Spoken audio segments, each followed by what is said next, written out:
the data analytics a profile that Ishrat Hussain has bought a car, has paid the bill to Silk Club of so much, has traveled 3 times to Dubai, but his income, which he has declared, doesn't at all capture all this expenditure incurred. Therefore, the computer itself generates a profile that this is what your taxable income is. No human intervention.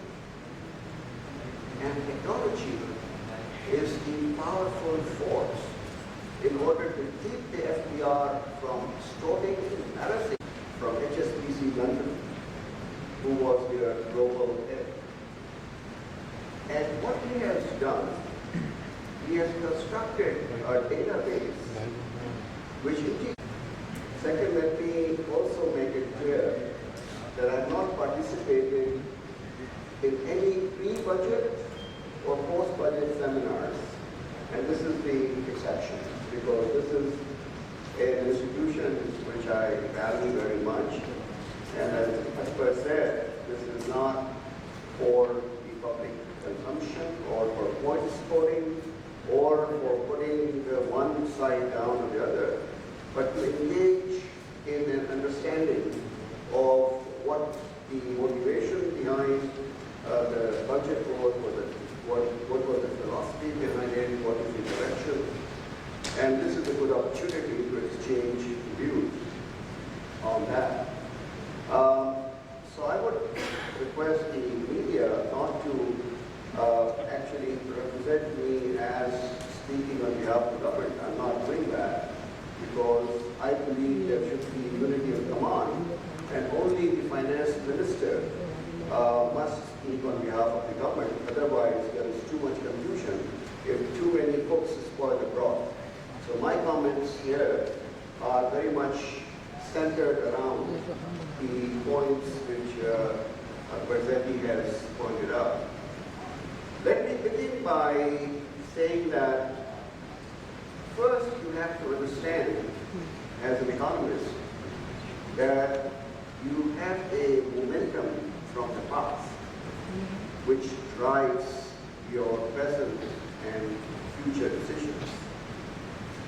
And the momentum from the past was that we had a very difficult external payment situation where the current account deficit was about $20 billion in 2018, which was almost 4% of GDP, and we had to raise $28 billion, taking into account the amortization of the principal, in order to remain solvent and not default on our external payments.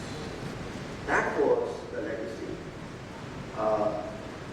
Economists call market dependence, but that is what we inherit. So any government which comes to power would first of all like to face this crisis. And this crisis can only be curtailed if you depress your everyday demand. Otherwise, the productive capacity of Pakistan is not commensurate with the growth in everyday demand. We don't produce our machinery and equipment. We don't produce our raw materials. We don't produce even food, which is something which a prevailing economy should be able to do. So the excess demand spills over into imports. And therefore, you had an import bill which was completely astounding. And that led to a debate whether we should go for the, what I call a constrained demand regime or not. And the government decided that they will go. And then we were hit by COVID. Now, COVID not only disrupted the economic activities within the country, but also affected the external demand for Pakistani goods and services, as there was a complete disruption in supply chain. So this was a constrained demand domestically. On the top of that, you have a corona, a COVID, which you have to fight. You have to make decisions whether you want a complete lockdown with all its repercussions, or you want to do a smart lockdown where you deal with only some segments and some localities. And then you have external demand. Our export orders were cancelled. So that was the first 2.5 years. The surprise to us also on 3.94 came because the pace of economic activity in the second half of this fiscal year picked up very, very rapidly. And this was surprising to most of the government officials also.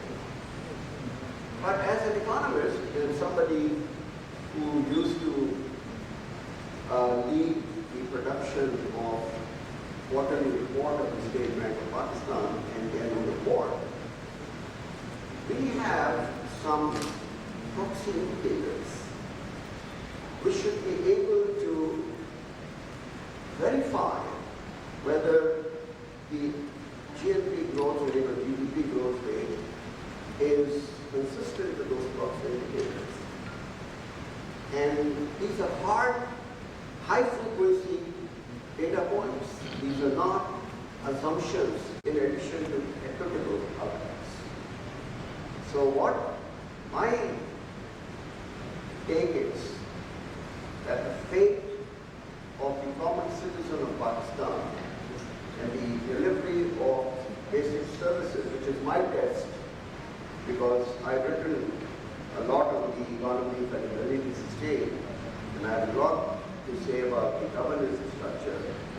Unless we empower the communities and the local governments and give them the resources, the macro picture at the highest level or at the provincial level will not make much of a difference.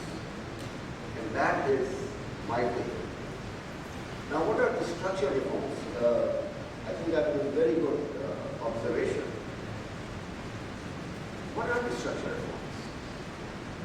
If you provide 80% of the electricity consumers, we have 30 million consumers of electricity, out of which 24 million, including you and me, water storage board भी उसके पास होगा, KDA भी उसके पास होगा, LDA भी उसके पास होगा, और कराची बिल्डिंग कंट्रोल अथॉरिटी भी उसके पास होगी, एजुकेशन प्राइमरी से लेकर मैट्रिक तक उसके पास होगी। आपका कोई भी प्रॉब्लम होगा, आप जाके मेयर का गिरबान पकड़ेंगे कि यार ये हमारा काम नहीं हो रहा, हमारे पूरा करकट वहाँ पे जमा हो रहा है। Today you have a fragmentation of these responsibilities. Silk waters, sewage board, सारे silk के लिए है. That's not feasible. Silk building control authority सारे के लिए है. They don't have the capacity. They don't have the accountability. Who are they accountable to?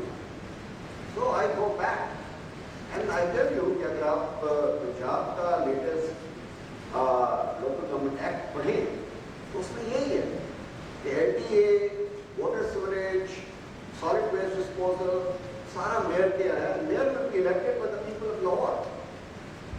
That will bring about the delivery of the services and governance of city को. Governance यहाँ से कराची से बैठकर और इस्लामाबाद से बैठकर कभी governance नहीं हो सकती. Of the faculty within the school